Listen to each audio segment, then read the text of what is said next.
Вот палата, но это не палата, а изолятор. Изолятор, потому что мест нет.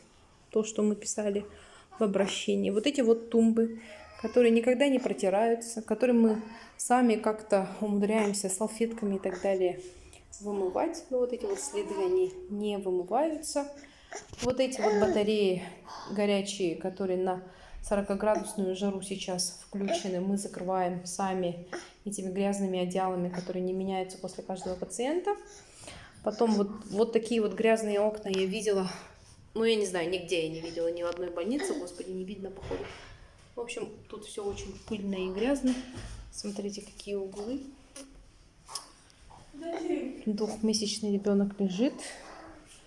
А вот кровати, которых мы тоже писали, такие железные, которые неподвижные, с торчащими вот этими болтами. И каждый ребенок, который бегает, может просто, вот, я не знаю, если он сюда упадет, мне кажется, как минимум маленькая травма. Так, о пресловутых туалетах, дверях и так далее. Тут говорит. Тут половина дверей, кстати, в других палатах не закрывается. Мы тут уже давно лежим. Уже просто, видите, как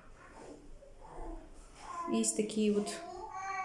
Ну, тут о зеркале и так далее мы даже ничего не говорим, что вот тут и там. Как одна тут медсестра сказала, чай вам это не пятизвездочный отель. Ну, до пятизвездочного отеля, конечно, здесь жить-то жить, не то чтобы. Здесь просто не соответствует просто вот нормальным условиям среднестатистической больницы. Мы даже не требуем, чтобы это был VIP какая-то больница или так далее. Смотрите, пыль везде просто. Вот тут как зайдешь в палату, мало того, что сухо, жарко, тут все время пахнет грязью и пылью. Вот так вот все. 36,3.